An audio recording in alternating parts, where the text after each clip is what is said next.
cara kita yang kita temukan untuk mau berbagi pesan, mau mencoba menjadi bagian dari sebuah perubahan bersama, ya, karena mengingat daripada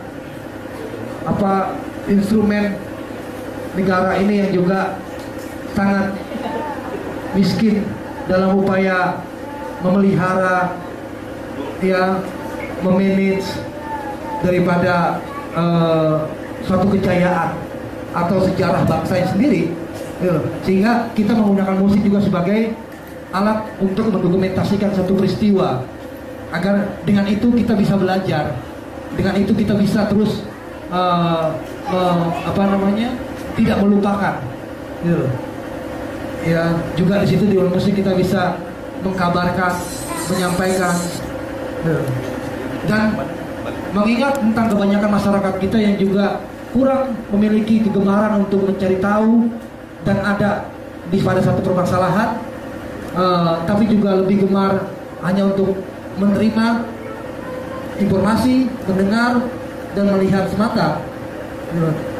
Di sini kemudian kita mensajikan dengan versi baru dengan musik, agar kemudian musik ini bisa memotivasi kita bersama, ya.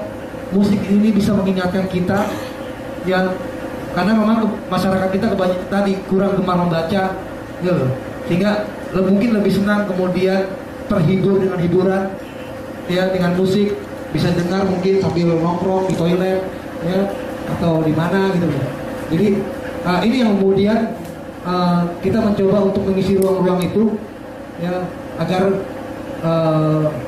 ya kita dekat dengan permasalahan dan apa yang menjadi harapan kita bersama. Ya, jadi begitu, ya, kawan. Ya, makasih.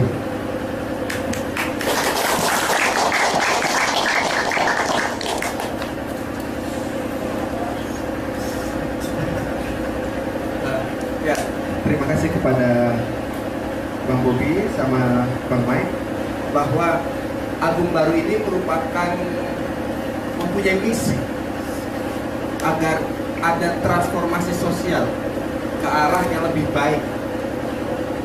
Jadi mungkin kalau di kalangan pesantren ada istilah tanbihul ghafilin sebagai pengingat bagi orang-orang yang lalai bahwa bangsa ini adalah bangsa yang besar. Bangsa ini adalah bangsa yang sangat menghargai keragaman, di mana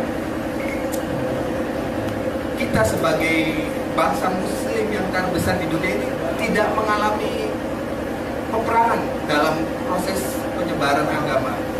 Terjadi akulturasi antara kebudayaan lokal dengan nilai-nilai agama yang kita anut saat ini, seperti itu. Jadi pesan yang ada dalam lagu ini merupakan media baru, karena diakui atau tidak, bangsa Indonesia itu sangat rendah minatnya dalam membaca, sehingga ketika kita menyampaikan suatu gagasan, aspirasi lewat tulisan, dijamin gak mungkin jadi bestseller. Makanya yang jadi bestseller itu lagu-lagu pop atau apa. Nah, makanya marginal ini masuk lewat media lagu dan musik untuk menyampaikan keadaan sosial, agar tercipta masyarakat yang lebih toleran. Ya. Mungkin ada pertanyaan lagi dari kawan-kawan